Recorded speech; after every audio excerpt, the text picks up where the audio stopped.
Once her voice had life in it.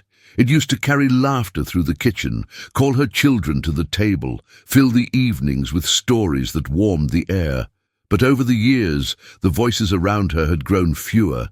First her husband's quiet, "Good morning," then the phone calls that used to come every weekend, then the visits that stopped without reason. Now her voice had nowhere to go. When she spoke, it was to empty rooms.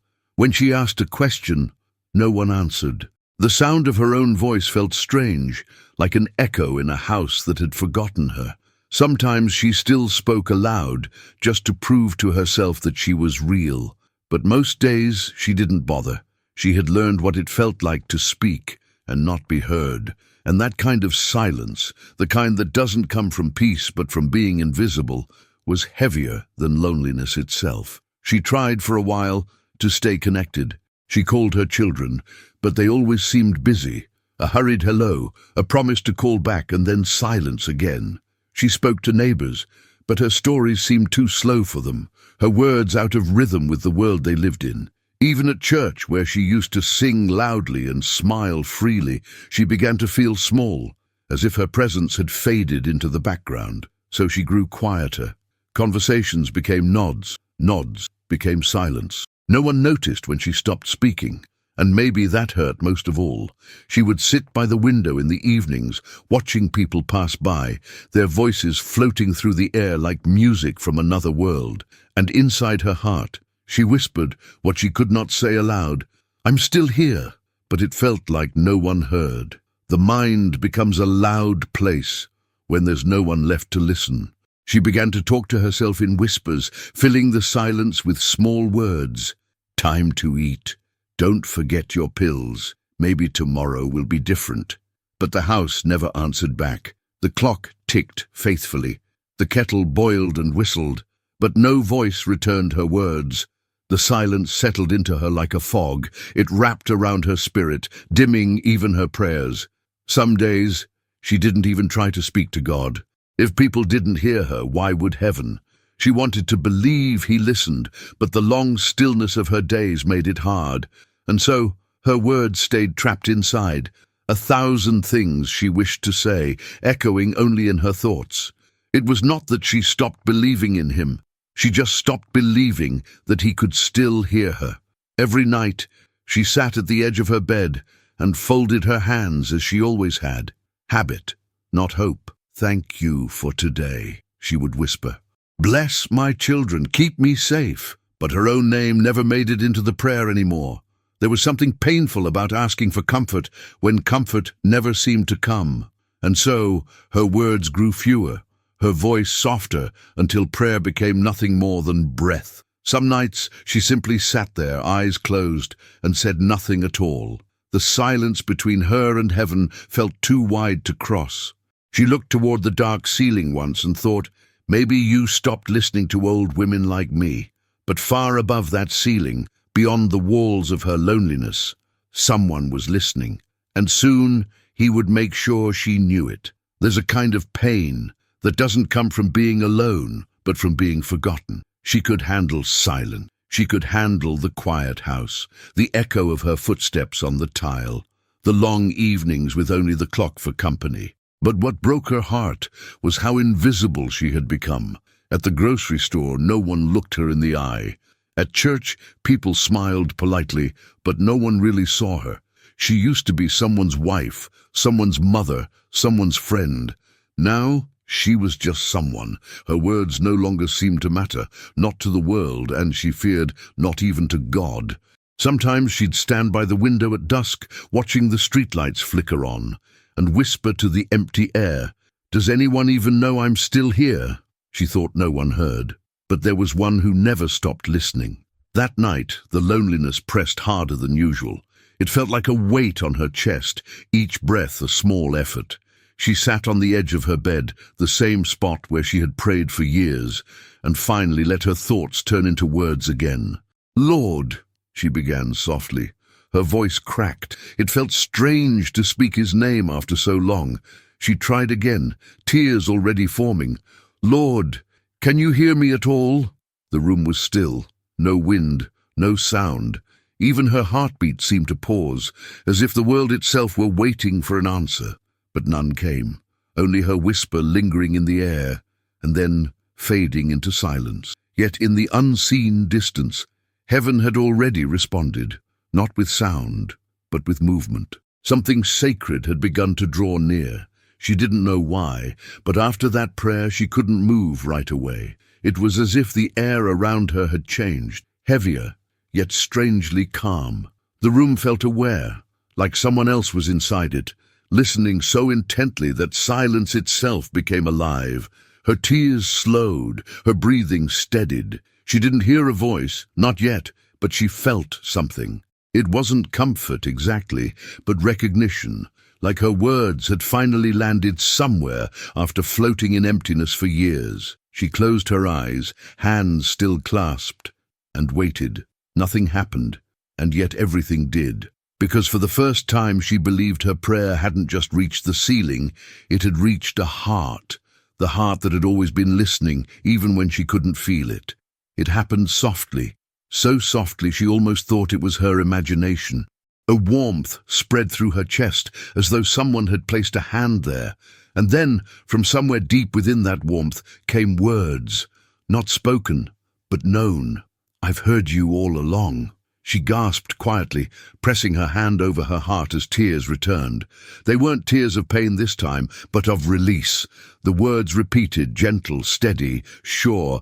Every sigh, every tear, every silence. I heard them all. She didn't move. She didn't dare. She only wept quietly, letting that truth settle into every corner of her soul. Jesus had heard her, not just this prayer, but everyone she thought had been lost. And in that single revelation, the silence broke forever. For a long while, she couldn't stop crying. But these tears were different. They didn't burn, they healed. Each one carried away a bit of the heaviness she had lived with for so long. The weight of being unseen, the ache of unspoken words, the silence that used to echo around her, it all began to dissolve in that holy moment. She whispered softly, between quiet sobs, "You heard me." The words felt small, but heaven seemed to echo them back. "I did." She smiled through the tears. Her whole body trembled, not from fear or weakness, but from awe. It wasn't just that Jesus had heard her prayer tonight. It was that he had heard every one of them, even the ones she hadn't managed to speak, and in that truth, loneliness lost its voice. Joy, gentle, pure, unexpected, took its place. In the days that followed, something new began to happen. She found herself speaking to Jesus constantly, not out loud, but in her heart. When she woke, she'd think, "Good morning, Lord." When she cooked her small meals, she'd whisper inside, "Thank you for this little blessing." When loneliness tried to creep back in, she'd say, "You're here, aren't you?" And always, always, she felt his quiet response. It wasn't a voice, it was peace. A deep knowing that filled every silence, answering before she could even finish the thought. There was no more emptiness in her home, no more conversations that went unheard. She had discovered what her soul had been craving all along, not to be spoken to, but to be understood. And in Jesus, she had found the perfect listener, the one who hears even when no sound is made. Something invisible had changed in her house. It wasn't louder, but it was alive again. When she moved from room to room, it felt as if peace followed her, a low hum of love that seemed to breathe with her steps. Sometimes she thought she heard something faint, not quite a melody, but a warmth that had sound. The way sunlight might sound if it could sing. She realized it was him. The presence that had once come to her in silence was now the constant music of her days. The loneliness was gone, not because people suddenly came back, but because God himself had filled the space they'd left behind. Even the air felt lighter. The house didn't echo anymore. It resonated softly, gently, with the song of his nearness. And whenever she stopped to listen, her heart whispered the only lyrics that mattered. "Thank you for hearing me." It became effortless. Talking to him was no longer something she had to begin. It was something already happening inside her, like breathing. She could be washing dishes or watching rain fall outside her window, and she would feel him there, close, listening, waiting with kindness. She didn't need to say much. Sometimes all she managed was a sigh, and yet before the thought even finished forming, peace would settle over her like sunlight on still water. It amazed her how the God who held the whole universe had time to listen to a single aging voice in a small, quiet house. But that was his way. He never missed a word, never missed a tear, never missed a heart that reached for him. She closed her eyes one night and whispered, "Lord, you're the only one who ever really listened." And in that soft stillness the answer came as warmth. "I always did." She began to live differently, not because her world changed, but because her awareness did. The same simple routines, boiling water for tea, folding laundry, watering the plants, became moments of quiet communion. Every small task carried a whisper of thanksgiving. Every pause in her day was filled with a heartbeat of prayer. When she swept the floor, she said, "Thank you for this home." When she opened her window, she smiled, feeling the wind as his gentle touch. There were no grand miracles, no booming revelations, only the beauty of presence. Life was no longer something she endured, it was something she shared. Every breath she took was accompanied by the invisible rhythm of his listening heart. And she realized the greatest gift was not being answered, no, it was being heard. As the weeks went by, she noticed something tender growing inside her, a deep gentleness toward others. The same patience Jesus had shown her now began to flow through her words. When she spoke to people, she no longer rushed to be understood. She simply listened, truly listened, the way he had listened to her. She called old friends. She asked about their families, their pain, their days.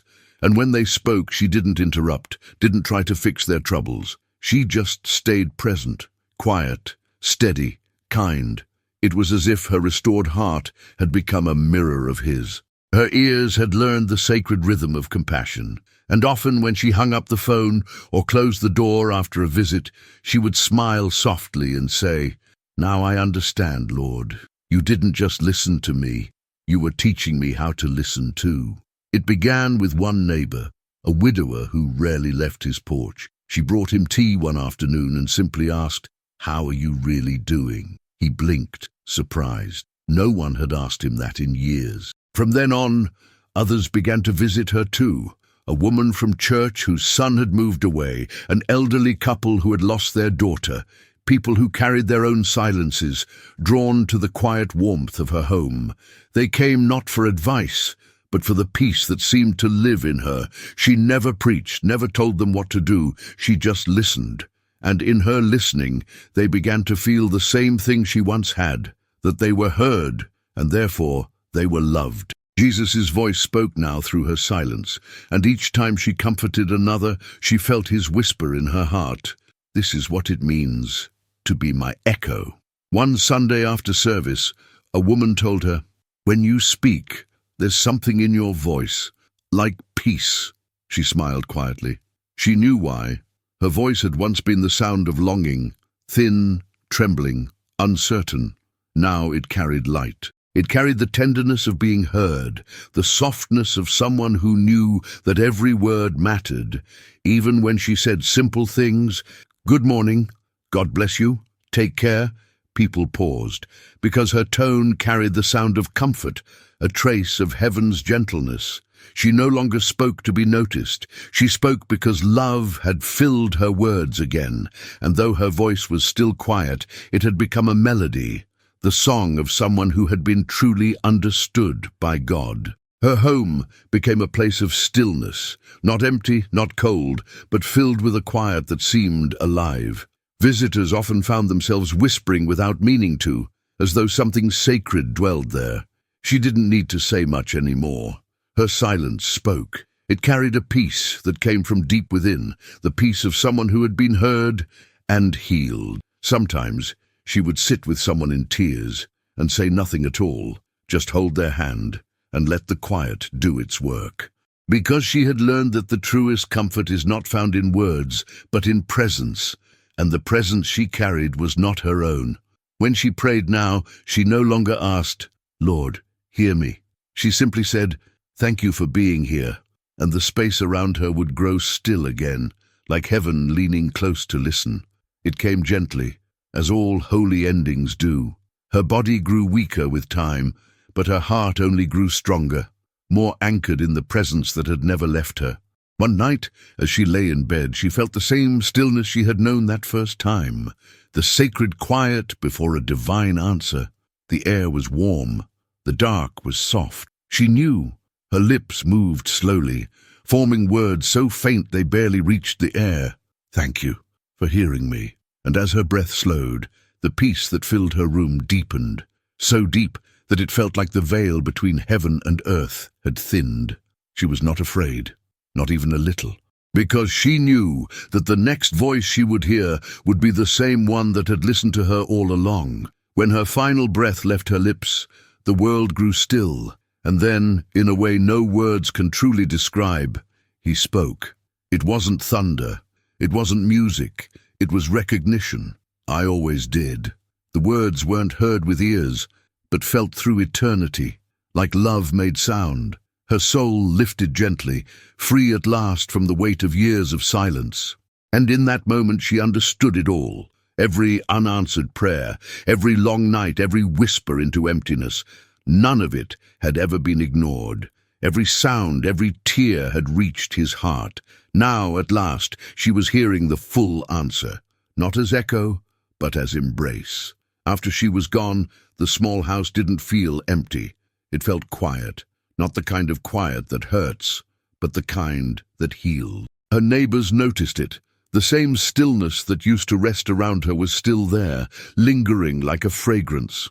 Those who had once come to her for comfort found themselves sitting in her empty chair, closing their eyes and feeling it again.